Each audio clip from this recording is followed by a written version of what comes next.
অনেক দিন ধরে একটা শখ ছিল যে মশলার বক্স কিনবো।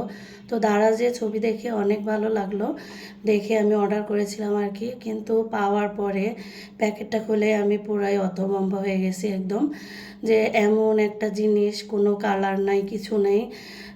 আর কিন্তু ছবিতে কিন্তু অনেক সুন্দর লাগতেছিল। তো খোলার পর দেখতেছে যে একদমই মানে মসৃণও না, কাঠের যে একটা কাজ সেটা খুবই মানে জঘন্য। ওদের বাবা যদি দেখে মানে অনেক রাগ করবে। তো সে আসার আগেই আমি এটাকে এবার সাজিয়ে নিব, দেখি এই জিনিসটাকে সাজাইতে পারি কিনা আর কি। তো এই যে দেখেন ভিতরে কেমন অমসৃণ একদম, একটু যে ভালো করে ঘষে দিবে সেটাও করে নাই।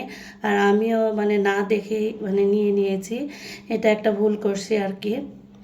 তো এখন আর কি করার নিয়েই ফেলেছি, এখন ভালো করে পরিষ্কার করে নিলাম। আর এটার মধ্যে এখন মানে রাখার জন্য ভালো করে সাজিয়ে নিব আর কি। মাঝে মাঝে অনলাইন থেকে অর্ডার করলে এরকম ঠকে যায় অনেক কিছুর ব্যাপারেই, বিশেষ করে জামা কাপড়ের বেলায় তো অনেক ঠকে যায়। অনেকেই কিন্তু অনলাইনে শপিং করে বেশ ভালোই জিনিসপত্র কিনে, কিন্তু আমি যতবারই কিনবো ঠকে যাবই। তো এটাও সেম হইলো।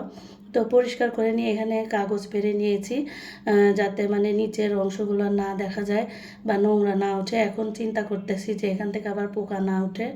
তো যাই হোক, এখন এখানে আমি যে মশলা রাখতে চেয়েছিলাম সেগুলোই রাখতেছি অল্প অল্প করে। বাহিরে কিছু রাখলে মানে খুবই দ্রুত শেষ হয়ে যায়, মানে এই যে কাজের লোকেরা একটু একটু করে নিয়ে যায় নাকি বুঝি না। যেটাই আমি মানে ক্যাবিনেটের বাইরে রাখবো, দেখবো যে ব্যাস অর্ধেক হয়ে গেছে। তো এর মধ্যে আমি একদমই কম কম করে রাখবো, যেহেতু এই একটা মারাত্মক সমস্যায় আসছি। আর আমার বাসাটা আবার একটু লম্বা সাইজের, এদিকে বেডরুমে থাকলে রান্নাঘরে কি হয় না হয় আর বুঝতে পারি না, যার জন্যে অনেক বড় সমস্যা হয় আর কি। এভাবে সাজানোর পরে অবশ্য মানে ভালোই লাগতেছিল, খারাপ আর ভিতরটা বোঝা যাচ্ছে না কিন্তু।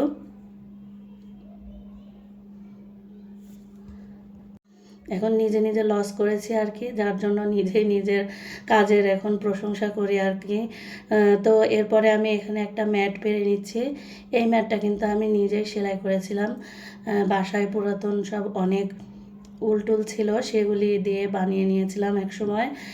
আর উপর দিয়েও একটা ম্যাট দিয়ে দেবো যাতে উপরের অংশটাও না দেখা যায়। এগুলি এক সময় অনেক সেলাই করতাম, এখন সময়ের অভাবে আর করতে পারি না। আর একটু গাছ টাছ দিয়ে সাজিয়ে দিচ্ছি, উপরে টিস্যুর দানিটা রাখলাম। এবারে সাজানোর পরে দেখেন কেমন লাগতেছে ফাইনাল মানে যে লুকটা। এখন কিন্তু অত বেশি আর খারাপ লাগতেছে না। তো যাই হোক, কেমন লাগলো আজকের ভিডিওটা অবশ্যই কমেন্ট করে জানাবেন। আজকের ভিডিওটা এই পর্যন্তই। সবাই ভালো থাকবেন, সুস্থ থাকবেন। আসসালামু আলাইকুম, আল্লাহ হাফেজ।